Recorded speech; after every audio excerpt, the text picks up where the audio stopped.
आप केवल और केवल भगवान को मन से याद कीजिए, भगवान के चरणों में अर्जी लगाइए।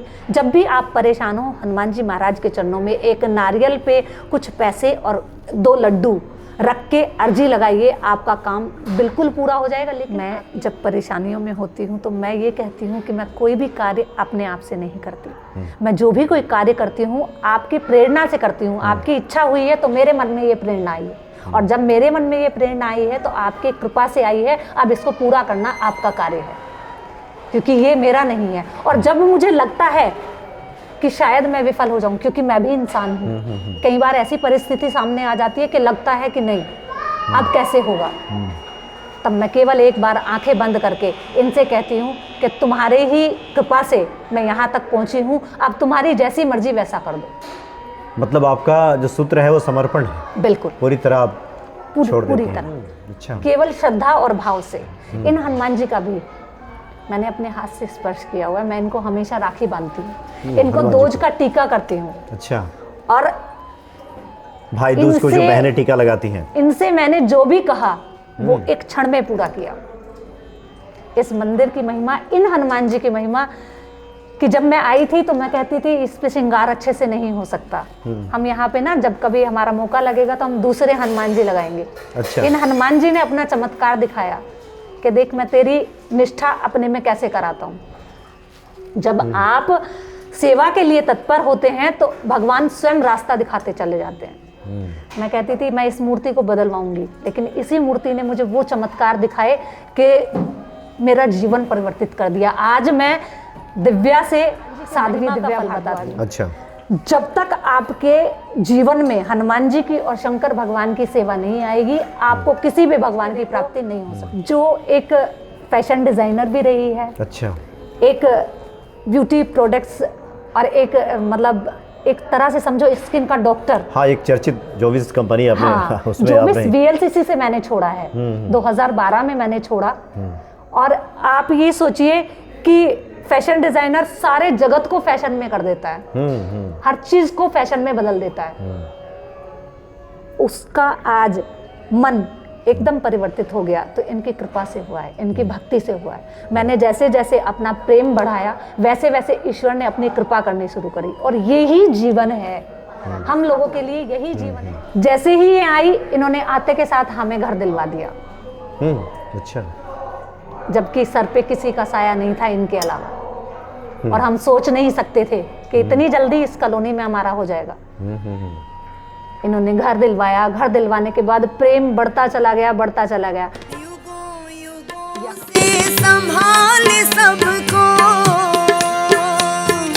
तुम ही हो सबके सदा सहायक।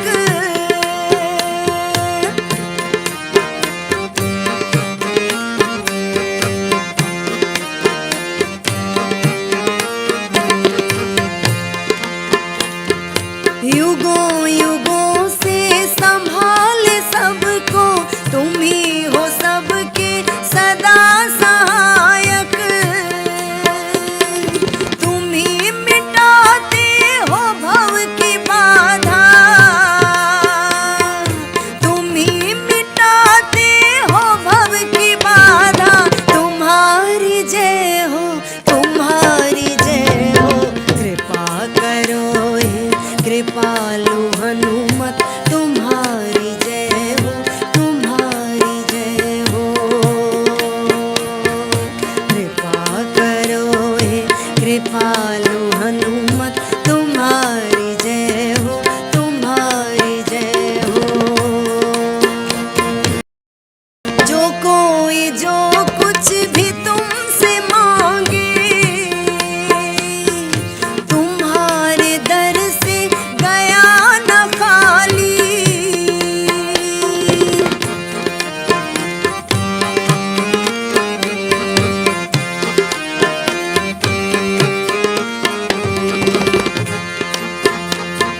जो कोई जो कुछ भी तुमसे मांगे, तुम्हारे दर से गया न खाली। जय सिया राम। सब सुख लहे तुम्हारी सरना, तुम रक्षक काहू को डरना। हनुमान जी प्रसन्न हो जाएं तो भक्तों के जीवन में सब संभव हो जाता है। हनुमान जी साक्षात यहाँ विराजमान है और हनुमान जी की महिमा बताने के लिए आज पूज्य देवी जी यहाँ उपस्थित हैं। आप आदरणीय देवी जी हैं दिव्या भारद्वाज जी, साध्वी दिव्या भारद्वाज जी, स्वागत है आपका। जय सिया राम। सभी को जय सिया राम। और जो मुझे जानकारी मिली है, आप भागवत कथा के आचार्य हैं, आप राम कथा कहती हैं, देवी भागवत भी कहती हैं, आप शिव महापुराण की भी कथा कहती हैं। तो शुरुआत हम श्री हनुमान जी महाराज से ही करते हैं, जो कि 11वें रुद्र हैं जी। ये बताएं कि इस कलयुग में संकटों से घिरा हुआ मनुष्य जब हनुमान जी की शरण में जाता है तो क्या हनुमान जी की आराधना से, पूजा से सब संभव हो जाता है? बिल्कुल, सभी भक्तों को पहले तो जय सिया राम। हनुमान जी महाराज की जितनी महिमा कही जाए उतनी कम है। आप अगर मन से एक बार हनुमान जी महाराज को याद कर लेते हैं तो सभी देव हनुमान जी महाराज की पुकार पर आकर आपके सामने खड़े हो जाते हैं। क्योंकि जब भी आप कोई अनुष्ठान करते हैं, कोई पूजन करते हैं, तो सबसे पहले हनुमान जी महाराज को गद्दी दी जाती है। गणेश जी महाराज के पूजन के बाद हनुमान जी महाराज को गद्दी दी जाती है, क्योंकि एक हनुमान जी ही कलयुग में ऐसे देवता हैं जो सबसे पहले आके प्रभु चरित्र सुन बेको रसिया जी, भगवान का चरित्र सुनने के लिए सबसे पहले वहां आकर विराजमान हो जाते हैं। और अगर आप मन से, प्रेम से, निष्ठा से अपनी कथा हनुमान जी महाराज के सामने कहते हैं तो वो आपके सारे कार्य सिद्ध कराने के लिए तत्पर हो जाते हैं। क्योंकि राम जी के कार्य भी किसी में सामर्थ्य नहीं थी जग में कि राम जी के कार्य कर सके, जो कार्य हनुमान जी महाराज की कृपा से हो गए। इसलिए मैं तो सभी से ये प्रार्थना करूंगी कि जितना हो सके इस कलयुग में आप हनुमान जी महाराज को प्रसन्न कर लीजिए, सभी आपसे प्रसन्न हो जाएंगे। क्योंकि एक भजन भी है, राम जी करेंगे ना तो श्याम जी करेंगे, तेरे सारे काम हनुमान जी करेंगे। तेरे सारे काम हनुमान जी करेंगे। अच्छा साध्वी जी, ये बताएं, चूँकि बड़ा सुंदर आपने प्रसंग से शुरुआत की है आपने। वैसे बताया जाता है कि जो हनुमान जी हैं प्रभु राम के नाम से प्रसन्न हो जाते हैं जी। गोस्वामी जी लिखते हैं कि राम मिलाए राजपद दिन्हा, राम द्वारे तुम रखवारे जी। हनुमान जी जो हैं राम जी के द्वार के रखवारे हैं। रखवारे।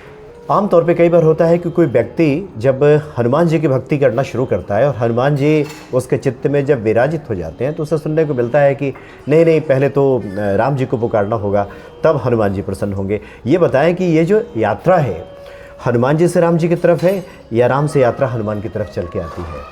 देखिए, बिल्कुल सत्य बात है, जब तक आप हनुमान जी को प्रसन्न नहीं करेंगे तब तक राम जी नहीं मिलेंगे। क्योंकि तुलसीदास बाबा ने जिस समय पेड़ में पानी दिया तो प्रेत प्रकट हुआ, क्योंकि प्रेत बहुत समय से भूखा था, प्यासा था। और तुलसीदास बाबा वहाँ शौच करने आते थे और अपने बचे हुए पानी को, जो शौच धोते थे, वो पानी जो बचता था उसको पेड़ में डाल देते थे। प्रेत प्रसन्न हो गया। तुलसीदास बाबा ने कहा कि मुझे राम जी से मिलवा दो। तो प्रेत ने कहा कि मैं राम जी से मिलवा नहीं सकता, अगर मैं राम जी से मिल सकता तो मैं खुद ही ना उतर जाता। राम जी से तो केवल और केवल हनुमान जी मिलवा सकते हैं, तो आप हनुमान जी को प्रसन्न कीजिए।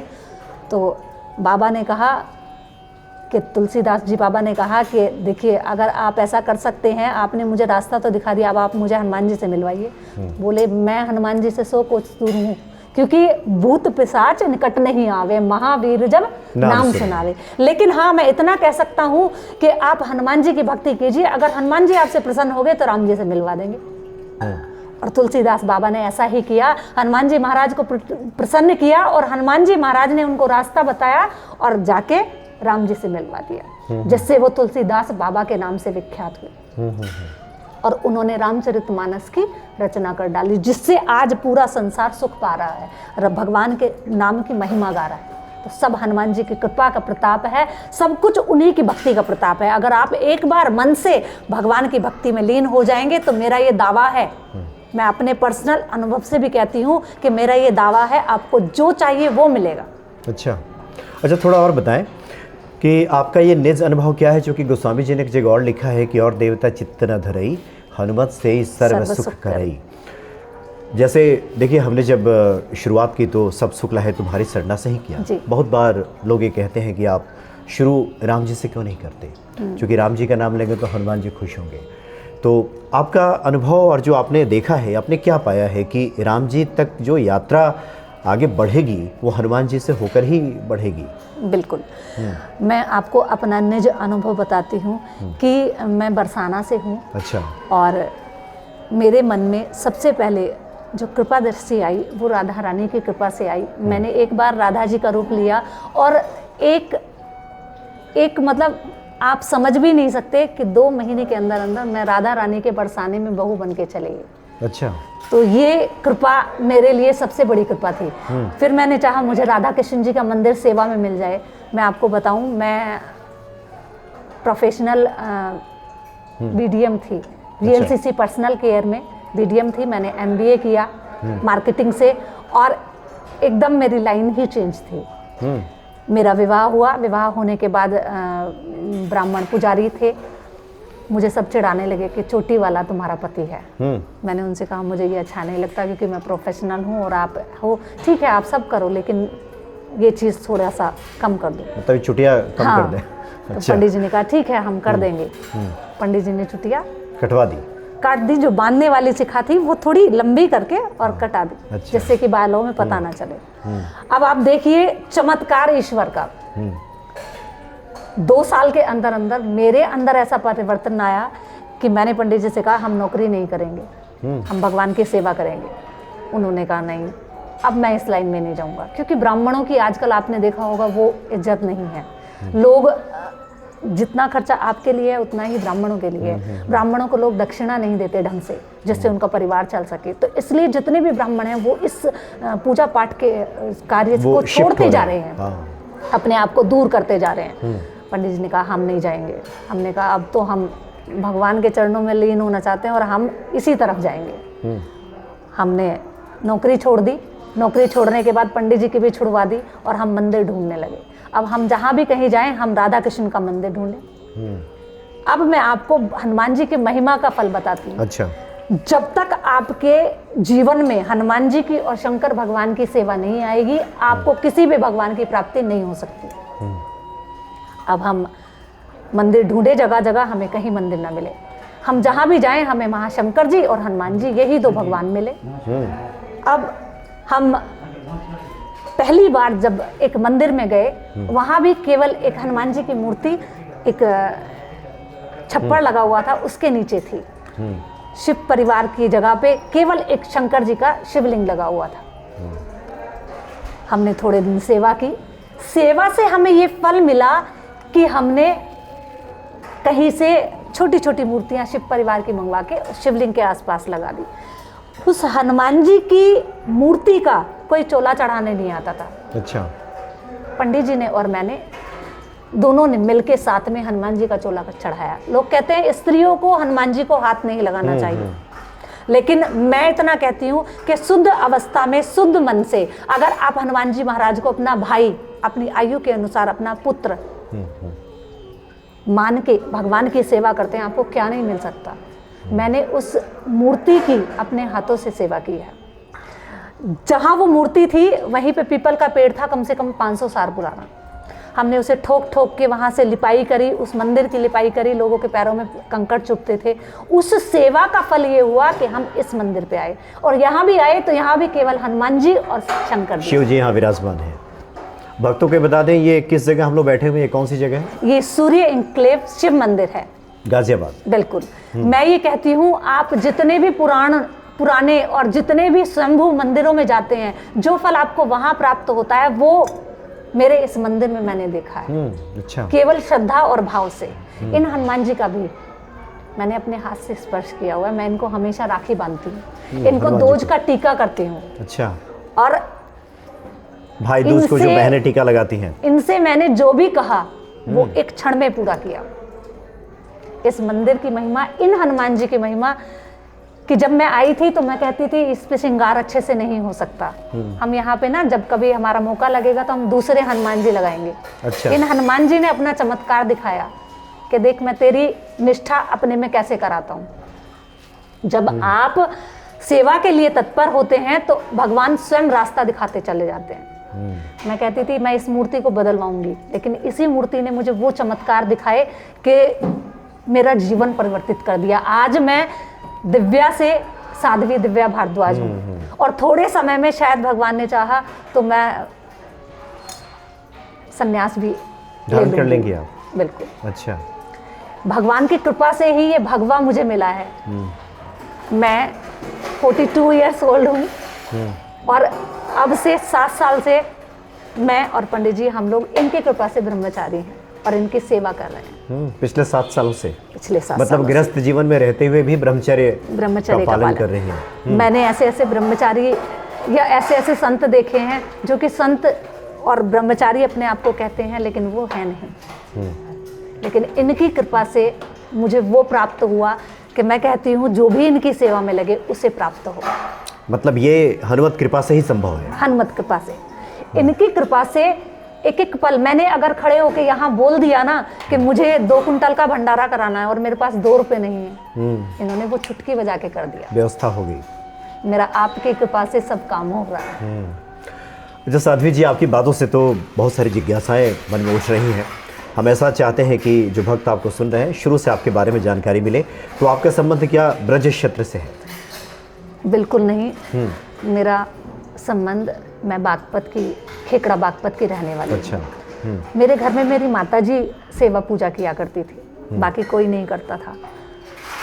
कभी कभी जब मैं अपने ननिहाल जाती थी तो वहाँ पे रामायण पढ़ने जाते थे, तो मुझे भी शौक लगता था, मैं वहाँ जाती थी। भगवान की सेवा मैंने अपनी माता से सीखी। मेरी माताजी बहुत पूजा पाठ वाली थी, शुरू से नवरात्रे रखती थी। मैंने 4 साल की उम्र में जन्माष्टमी का पहली बार व्रत रखा था, जिसमें आपने देखा होगा गांव में बच्चों को कह देते हैं कि कुर्सी के नीचे बैठ के, चारपाई के नीचे बैठ के कुछ खा लो, भगवान नहीं देखेंगे। अच्छा, छुप के खा लो। तो मेरी माताजी ने पेड़े वगैरह बनाए और मुझसे कहा खा लो, कुछ नहीं होगा, क्योंकि छोटा सा बच्चा इतना हट पे व्रत रखे हुए। मैंने कहा नहीं, मुझे नहीं खाना। तभी छोटी सी उम्र से मैंने नवरात्रे, शिवरात्रि और जन्माष्टमी का व्रत रखना शुरू कर दिया था। मैं केवल कृष्ण भगवान को इतना जानती थी कि हाँ भगवान है और इनका जन्माष्टमी का व्रत आता है, हम जन्माष्टमी का व्रत मनाते हैं या शिवरात्रि का व्रत मनाते हैं। मेरा प्रेम नहीं था। अच्छा। केवल माँ भगवती में मेरा प्रेम था, बहुत अटूट प्रेम था। जब भी कोई बात आती थी तो मैं माँ भगवती को याद करती थी। 6 साल की उम्र में एक बार किसी के जागरण में पूरी रात जागी थी तो मुझ पे माता आ गई थी। तो कहते हैं बालक भगवान का स्वरूप होते हैं। मेरी माताजी ने कुछ पूछा, उन्होंने कुछ बताया जो आए थे। उसके बाद में मेरा जीवन भगवान की सेवा की तरफ चलने लग गया। मैं मुड़ गई, पूरी तरह से निष्ठा से करने लगी। अपनी माताजी को दुर्गा सप्तशती का पाठ सुनाती थी। पंजाब में चलता है चमन की दुर्गा सप्तशती, तो मैं उसी को सुनाती थी, खुद भी गाती थी।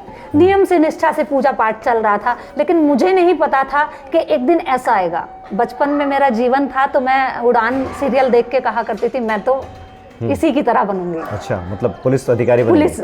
और मैंने कई बार कोशिश की और मेरा नंबर आते आते रह गया। मैंने 1999 में 10th पास करने के बाद 10th बेस पे ही नार्कोटिक्स विभाग में सब इंस्पेक्टर का भर दिया था, जिसमें मैं रिटर्न में पास भी हो गई थी। लेकिन भाग्यवश मुझे यहाँ आना था। भगवान ने सारी सरकारों की नौकरी छोड़ के अपनी सरकार की नौकरी देनी जो थी। सबसे अलबेली सरकार राधा रानी जी हैं। अच्छा, ये बताएं, आपने कहा कि परिवर्तन उस क्षण आया जिस वक्त आपने राधा रानी का रोल प्ले किया जी, आपको मौका मिला, तो ये भीतर से कुछ अंतः प्रेरणा आई कि अब इसी क्षेत्र में जाना है और आपकी शादी, विवाह आपका उसी क्षेत्र में हो गया? मैं बताती हूँ आपको। जिस समय मैंने राधा रानी का रोल प्ले किया दुधेश्वर नाथ मंदिर में। अच्छा, यही किया आपने? यहीं पे। अच्छा। मैं भजन गाना सीखती थी, मुझे बड़ा शौक था।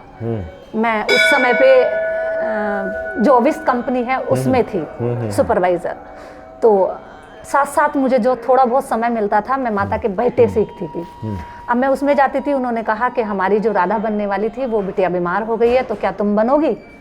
तो मैंने कहा क्या करना है? कि डांस करना है। मुझे बहुत शौक था इन चीज़ों का। मैंने कहा ठीक है। सच बताऊं तो तब तक मैं राधा रानी को जानती भी नहीं थी कि राधा रानी कौन है। अच्छा। केवल ये पता था कि कृष्ण भगवान की जन्माष्टमी होती है। मैंने व्रत रखा और मैं पहुंच गई राधा बन के। तब तक मैंने भगवान को केवल 2 बार राखी बांधी थी। भगवान कृष्ण के लड्डू, भगवान अच्छा, लड्डू गोपाल स्वरूप को। मैं पहुंच गई। पहुंचने के बाद मैं राधा जी बनी। अगले दिन ही पंडित जी के पिताजी ने, हमारे जो हस्बैंड हैं इस समय, उनके पिताजी ने हमें देखा। हमने अपनी छोटी बहन के लिए बात की, लेकिन उन्होंने कहा हम तो आपसे शादी करना चाहते हैं। अच्छा। और आप यकीन नहीं मानेंगे, उस दिन 21 या 22 सितंबर था। तो छोटी बहन के लिए क्यों देखा? आप क्या जिम्मेदारियां को संभालना चाहती थी क्या? अच्छा। बिल्कुल, मेरी छोटी बहन है, मैं पहले उसकी शादी करना चाहती थी, बल्कि मैं शादी ही नहीं करना चाहती। अच्छा, मतलब ये प्रेरणा ये प्रेरणा तब तक जग चुकी थी कि मुझे शादी नहीं करनी और छोटी बहन की जिम्मेदारी पूरी करके अपना जितना है वो करूंगी, उसके बाद में शायद भगवान की सेवा में लग जाऊंगी। अब मैं राधा रानी बनी और आप यकीन मानेंगे कि अगले दिन ही मेरा रिश्ता पक्का हो गया। अच्छा। और बरसाने में 21 नवंबर को हमारी शादी हो गई। 21 अक्टूबर सितंबर में मिले और 21 नवंबर को शादी हो गई। मैं बरसाना 22 नवंबर को तो मैं बरसाने में थी। अच्छा, बहू बन के पहुंच गई वहाँ। उसके बाद हुआ, हमारे दर्शन कराए गए। राधा रानी की नई बहू होती है तो दर्शन कराने ले जाते हैं। मुझे राधा रानी नहीं दिखाई दी क्योंकि बहुत छोटी सी है और लाडली जी बहुत जल्दी दर्शन नहीं देती। अच्छा। पहले पूरी तरह से ना अपनी कृपा बरसा देती हैं, उसके बाद दर्शन देती हैं। मतलब बहुत जो लोग भौतिक सुख सुविधाओं से पहले आपको परिपूर्ण कर देती है। बिल्कुल। अच्छा। मैंने दर्शन किए, दर्शन 1 बार 2 बार 4 बार। उस समय की बात है, 2007 में मेरी शादी हुई थी और आप यकीन नहीं मानेंगे कि उस समय इतनी भीड़ नहीं होती थी मंदिर में। बिल्कुल, जो बराबर में सखियां खड़ी हैं, हम उन्हीं को राधा रानी समझ लेते थे। दूर से देख लिया, हाँ पता चल गया, ठीक है। उसके बाद में हमारी माता जी ने, सासू माँ ने हमें एक छोटे से लड्डू गोपाल दिए। उनका होठ कटा हुआ था, हमने उनकी सेवा शुरू की। पंडित जी करते थे शुरुआत में, मुझ में नहीं था। लेकिन 2 साल के अंदर ऐसा परिवर्तन आ गया, ऐसा परिवर्तन आ गया कि मैं कथाएं सुनने लगी। अच्छा। भागवत कथा सुनने लगी। फिर मुझसे किसी ने कहा तुम तो बहुत अच्छा बोलती हो, तुम कथा करो। मैंने कहा मैं तो ग्रस्त हूँ, मैं कैसे कर सकती हूँ। उन्होंने बोला बहुत करते हैं, आप देखो। उसके बाद मेरी कथा में रुचि हो गई, भजन में रुचि हो गई और धीरे धीरे धीरे जैसे ही मेरा बेटा हुआ 2 साल बाद, उसके आते के साथ मेरा मन बन गया, मुझे नहीं करना, मुझे कुछ नहीं करना, मुझे केवल मंदिर की सेवा करनी है। आप नौकरी करोगे ठीक है, पूजा पाठ करोगे ठीक है, जो आपका मन करे, पर मुझे मंदिर की सेवा करनी है। उन्होंने कहा अब हमारा जाना संभव नहीं है, अब हम नहीं मुड़ेंगे, अब हम प्रोफेशनल बन गए हैं, हम पुजारी नहीं बनेंगे। आप मानेंगे 2 साल मुझे लगे पंडित जी को दोबारा से पुजारी बनाने में। अच्छा। यानी शादी के 4 साल पहले आपने शिखा कटवा दिया था। हाँ। तो उन्हें लगा कि पुनः कैसे फिर इस तरफ आना। 4 साल बाद हम पूरी तरह से मंदिर की सेवा में आए। सबसे पहले छपरोला, जहाँ का मैंने बताया आपको, मैंने उनकी सेवा की, जिससे मैं आज यहाँ बैठी हूँ। और यहाँ आने के बाद मैंने सबसे पहले देवी भागवत इसी प्रांगण में छोटी सी एक चौकी लगा के की। हनुमान जी महाराज ने सुनी, शंकर भगवान ने सुनी और आप यकीन मानेंगे थोड़े ही दिन बाद हमारी माता रानी यहाँ पे स्थापना हो। अच्छा, फिर विराजित हो गई। 2014 में माता रानी स्थापना हो गई। जैसे ही ये आई, इन्होंने आते के साथ हमें घर दिलवा दिया। अच्छा। जबकि सर पे किसी का साया नहीं था इनके अलावा, और हम सोच नहीं सकते थे कि इतनी जल्दी इस कॉलोनी में हमारा हो जाएगा। इन्होंने घर दिलवाया। घर दिलवाने के बाद प्रेम बढ़ता चला गया, बढ़ता चला गया। यहाँ मैंने इतनी लड़ाइयाँ मोल ली हैं इस मंदिर को बनाने के लिए कि इतने लोगों से झगड़ा मोल लिया है कि आए दिन मेरे साथ झगड़ा होता था। मैंने इनसे एक बार कहा कि तेरा विरोधी होके तेरे राम जी का दरबार नहीं लगने दे रहा है यहाँ पे, और इतना तेरे पुजारी के बारे में या तेरी बहन के बारे में इतना गलत बोलता है, तेरे लिए धिक्कार है। अगर वो दोबारा आके तेरे पे चोला चढ़ा दे। आप यकीन मानोगे, उस दिन हनुमान जयंती थी, हनुमान जी का जन्मोत्सव था, जयंती नहीं। उस दिन हनुमान जी का जन्मोत्सव था। मैं तुझे मतलब श्री राम दरबार गिफ्ट देना चाहती हूँ। मैंने राम दरबार की स्थापना कराने के लिए बोला था, और तू ऐसा कर्म कर रहा है। सबसे पहला दिन वही था कि हनुमान जी के जन्मोत्सव पे वो बंदा चोला चढ़ाने नहीं आया, अहंकार अंदर आ गया। अच्छा। और आज उस बात को 7 साल हो गए, उसने मंदिर पे यहाँ मतलब इन पे चोला नहीं चढ़ाया। उसके मन के अंदर अभिमान आ गया, किसी और मंदिर में चला गया। अच्छा। मैंने कहा कि मेरी बेइज्जती नहीं हुई, यहाँ मैं बहुत बार रोई हूँ।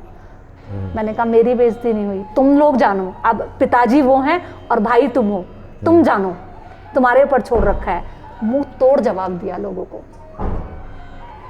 आज का समय कि आज हमारा मंदिर पूरा है, यहाँ इतना भव्य मंदिर है, शायद दुधेश्वर नाथ भगवान के बाद यहीं पे इतने सुंदर भगवान हैं। आप दर्शन कराइएगा भोलेनाथ के, जी। इतने सुंदर हैं। इस मंदिर की महिमा, मैंने इस मंदिर में साक्षात भोले शंकर को देखा है, उन्होंने मेरे सर पे हाथ रखा है, मेरे पे ऐसी विपदा पड़ी थी एक बार।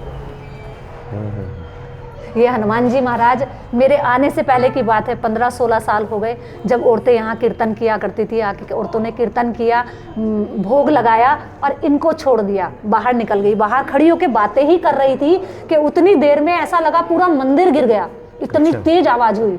सबने एकदम अंदर आके देखा तो क्या हुआ, 2 बंदर आए, तो लोगों को अनुभव हो गया, अरे आज हनुमान जी का हमने भोग नहीं लगाया। इन्होंने साक्षात अपना चमत्कार दिखाया। यहाँ इतने लोगों के मैंने काम पूरे होते देखे हैं, लेकिन श्रद्धा और विश्वास, आप कहीं भी चले जाएं, मैं तो हर जगह के लिए कहती हूँ, किसी भी मंदिर के लिए, हर जगह भगवान विराजमान होते हैं, लेकिन आपका विश्वास, आपकी भक्ति, आपका जो अंदर का मन है वो निश्चल होना चाहिए, तो आपको भगवान हमेशा मिलेंगे। और हनुमान जी महाराज की कृपा का मैं क्या बखान करूं, आप एक बार शरण में आके देखो, आपके सभी काम बन जाएंगे। मैं तो बस इतना ही कहूँगी। नहीं, बड़ी अद्भुत बातें आप बता रही हैं, और मुझे तो लगता है कि सवाल पूछने से ज़्यादा आप बोलती रहें और भक्त सुनते रहें। अच्छा, ये बताएं कि ये जो भक्ति जगती कैसे है, चूँकि एक और कथावाचिका है, उनके बारे में काफ़ी चर्चाएं आती हैं, उनसे कोई पूछता है तो वो कहती है कि नहीं नहीं, हम तो बस कथा कहते हैं, हम संत नहीं हैं। और आप हैं कि गृहस्थ होने के बाद, पहले गृहस्थ हुई, आपने MBA किया, आपने नौकरी की, आपका परिवार रहा, और उसके बाद फिर ये विरक्ति, और अब आप कह रहे हैं कि आप संन्यास भी धारण कर सकती हैं। तो ये चीज़ें बदलती कैसे हैं? क्या ये ईश्वरीय प्रेरणा होती है क्या, या फिर स्वप्रयास भी कुछ ऐसा होता है? देखिए, ये बिल्कुल ईश्वर की इच्छा है।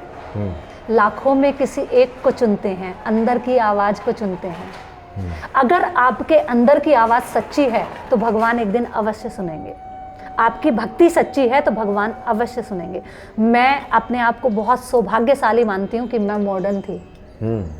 मैंने कभी सूट सलवार नहीं पहन के देखा, साड़ी नहीं पहन के देखी, और आज मैं आपके सामने ऐसे बैठी हूँ। ये सब इनकी कृपा से है। मैंने सब कुछ छोड़ दिया, यहाँ तक कि यहाँ की औरतें कहती थी कि क्या कर लिया, ये एक ही तरह के कपड़े पहनने लग गई, अब नहीं, बस बहुत हो गया शौक।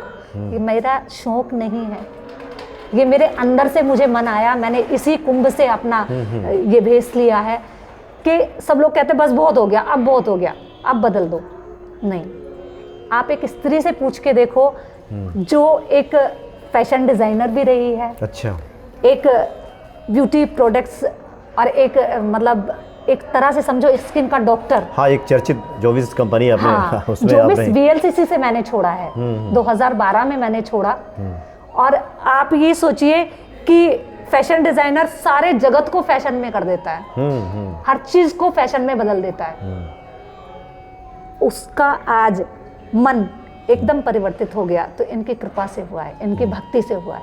मैंने जैसे जैसे अपना प्रेम बढ़ाया, वैसे वैसे ईश्वर ने अपनी कृपा करनी शुरू करी। और यही जीवन है, हम लोगों के लिए यही जीवन है। केवल हम पैदा हुए, बच्चे पैदा किए और केवल अपना खाया पिया और कमाया और मर गए, ये जीवन नहीं है। आप देश के लिए, आप अपने संसार के लिए कुछ करके जाएं। मेरी शुरुआत से, जब से मैंने होश संभाला, तब से मेरी एक इच्छा थी कि मुझे तारीफ सुनना बहुत पसंद था। और उसके लिए मैंने क्या किया, आप यकीन नहीं मानेंगे, मैं 14 साल की थी तब मैं पूरे आसपास के गांव में, अपने खेकड़ा के आसपास के गांव में फेमस हो गई थी कि एक ऐसी लड़की है जो आपका मिनटों में काम कर देगी। मैं सिलाई करती थी, सबसे पहले मैंने सिलाई से सब लोगों का हृदय जीता। मेरे दांत बाहर थे तो मेरे साथ के बच्चे मुझे झिड़कार देते, तू मत हमारे साथ आ। तो मेरे मन में वो बात चुभ गई कि इनको अपने पीछे घुमाना है। मैंने काम करना शुरू किया, सिलाई सीखी। सिलाई सीखने के बाद छोटा सा सेंटर, 10th क्लास में मैंने अपने घर के बाहर बोर्ड लगा दिया सिलाई सेंटर का, और उससे मेरी प्रिंसिपल तक मुझे अपने घर बुला के बिठाती थी। और उसके बाद वो सारी लड़कियां जो मुझे धिक्कारती थी, जो मुझे झिड़क देती थी, वो सब हमारी फ्रेंड है, ये हमारी फ्रेंड है। अच्छा। सुंदरता मैटर नहीं रखती, आपका कर्म, आपका विश्वास, आत्मविश्वास, ये निर्भर करता है आपको आगे बढ़ाने में। वो सब लोग मेरे पीछे हो गए। उसके बाद में किसी ने मुझसे कहा, यहाँ कहाँ कब तक रहोगी, खेकड़ा में, छोटे से गांव में। यहाँ तुम एक टेलर हो, घर से बाहर जाओ, फैशन डिजाइनिंग का कोर्स करो और एक डिज़ाइनर बन जाओ। मैं यहाँ आई, मैंने अपनी पढ़ाई के साथ साथ यहाँ पे डिज़ाइनिंग का कोर्स किया। खुद उसी इंस्टीट्यूट में मैं सब कुछ सिखाती थी, डांस, मेहंदी, पेंटिंग, जो कि मैंने खुद से सीखा था वो मैं वहाँ सिखाती थी। और उसके बदले में फैशन डिज़ाइनिंग का कोर्स किया। कोर्स करने के बाद बुटीक खोला। अच्छा। काफ़ी समय बुटीक भी चलाया, पार्लर भी चलाया। लेकिन ईश्वर की कुछ और ही इच्छा थी। मेरी 2002 में मेरे फादर एक्सपायर हो गए, 99 में मेरा भाई एक्सपायर हो गया था और 2003 में मेरी मदर। अच्छा, इसलिए आप छोटी बहन की पहले शादी के बाद? केवल मेरी एक छोटी बहन थी, उसी को मैं पढ़ा लिखा रही थी। उसके बाद 2007 में मैंने जैसे आपको बताया कि मेरी शादी हुई, तभी से राधा रानी ने कृपा बरसानी शुरू कर दी। नहीं, आपने बहुत अच्छी बातें बताई कि हनुमान जी के सामने आप हृदय से कुछ भी कहती हैं वो सब पूरा कर देते हैं। अब कुछ भक्तों की जिज्ञासाएं को हम लेते हैं। बहुत से लोग कहते हैं कि हम तो पूजा कर रहे हैं, हम तो मंदिर जा रहे हैं, हनुमान जी तो हमारी सुन ही नहीं रहे। ये चूक कहाँ रह जाती है? ये चूक आपकी आस्था में है, आपके विश्वास में है। अगर आप आस्था से भगवान की सेवा करेंगे, भगवान से कुछ मांगेंगे तो वो आपको अवश्य मिलेगा। निर्भर करता है कि आप मांग क्या रहे हैं। अब मैं मांगूं कि भगवान मुझे अभी मोदी जी की जगह बिठा दो, हाँ। तो कैसे बिठा देंगे? जब मेरे भाग्य में होगा तभी तो बैठूंगी। लेकिन हाँ, इतना है कि अगर आप भगवान की निष्ठा से आप पूजा करेंगे, भगवान से मांगेंगे, भगवान की आराधना करेंगे, तो हो सकता है आने वाले समय में आप ये कह रही हैं कि ईश्वर का स्वभाव है कि अपने भक्तों को भर देते हैं। जो नहीं है आपके भाग्य में वो भी आपको मिल जाएगा। अच्छा, कुछ ऐसे भक्त जो चाहते होंगे कि आप ही की तरह ईश्वर उन पे भी कृपा बरसाएं, कुछ उपाय, कुछ अनुष्ठान, या फिर आप जब परेशानियों में होती हैं तो कैसे प्रसन्न करती हैं भगवान को, अगर आप कुछ बताना चाहें? मैं जब परेशानियों में होती हूँ तो मैं ये कहती हूँ कि मैं कोई भी कार्य अपने आप से नहीं करती। मैं जो भी कोई कार्य करती हूँ आपकी प्रेरणा से करती हूँ। आपकी इच्छा हुई है तो मेरे मन में ये प्रेरणा आई है, और जब मेरे मन में ये प्रेरणा आई है तो आपकी कृपा से आई है। अब इसको पूरा करना आपका कार्य है, क्योंकि ये मेरा नहीं है। और जब मुझे लगता है कि शायद मैं विफल हो जाऊं, क्योंकि मैं भी इंसान हूँ, कई बार ऐसी परिस्थिति सामने आ जाती है कि लगता है कि नहीं अब कैसे होगा, तब मैं केवल एक बार आंखें बंद करके इनसे कहती हूँ कि तुम्हारे ही कृपा से मैं यहाँ तक पहुँची हूँ, अब तुम्हारी जैसी मर्जी वैसा कर दो। मतलब आपका जो सूत्र है वो समर्पण है? बिल्कुल, पूरी तरह आप छोड़ देती हैं। पूरी तरह। कुछ पाठ वगैरह भी करती हैं जैसे? हाँ, बिल्कुल। आप अगर परेशानी में हैं, कहीं भी फंस जाएं, तो बजरंग बाण का पाठ कीजिए, हनुमान चालीसा का पाठ कीजिए। लेकिन सबसे बड़ी बात, आप राम नाम का जाप कीजिए, क्योंकि भगवान, मैंने आपको पहले भी बताया कि भगवान केवल और केवल राम नाम से रिझते हैं। जितना जल्दी प्रभु चरित सुन वे को रसिया, राम लखन सीता मन बसिया, तो केवल और केवल राम के नाम से प्रभु रीझ जाते हैं। आप उनसे कहिए, राम जी के पास ना जाके जो काम आपको राम जी से करवाने हैं वो आप हनुमान जी से कहिए, प्रभु मेरा ये कार्य है, ये कार्य सिद्ध कराओ। देखो वो कैसे राम जी की आराधना करते हैं और राम जी को प्रसन्न करके आपके कार्य सिद्ध कराते हैं। आखिर में, चूँकि देखिए जिज्ञासाएँ तो काफ़ी शेष हैं, लेकिन अगली बार आपसे जब हनुमान जी की प्रेरणा रही तो अन्य विषयों पे हम लोग बात करेंगे। आखिर में सूत्र रूप में ऐसे जो दुखी लोग हैं, जो परेशान लोग हैं, जो सुन करके आते हैं कि ये तो संकट मोचन है, लेकिन ऐसे लोगों का ध्यान हनुमान जी से ज़्यादा अपने संकटों पे ही रहता है, क्योंकि व्यक्ति जब परेशानियों में होता है तो ध्यान तो उसका वहीं अटका रहता है। ऐसे लोगों को क्या आप सूत्र रूप में बता रही हैं, उन्हें क्या करना चाहिए?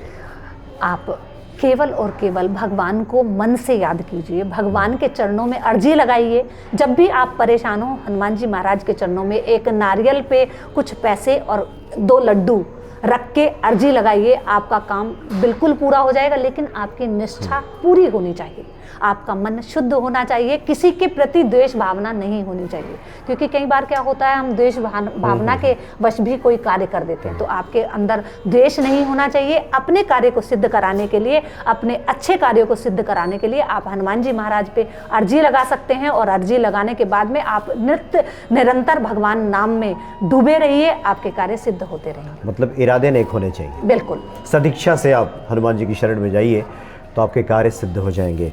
तो बड़ा आनंद आया साध्वी जी आपसे बात करके। आगे भी हम लोग हनुमान जी की महिमा की बात करेंगे, और आपके तो जीवन के ऐसे अनुभव हैं कि उन अनुभवों को सुनने के बाद भी भक्तों के मन में भक्ति जगेगी और प्रेरणा उनको मिलेगी। बहुत बहुत धन्यवाद आपका। धन्यवाद। जय जय श्री राम। जय श्री राम।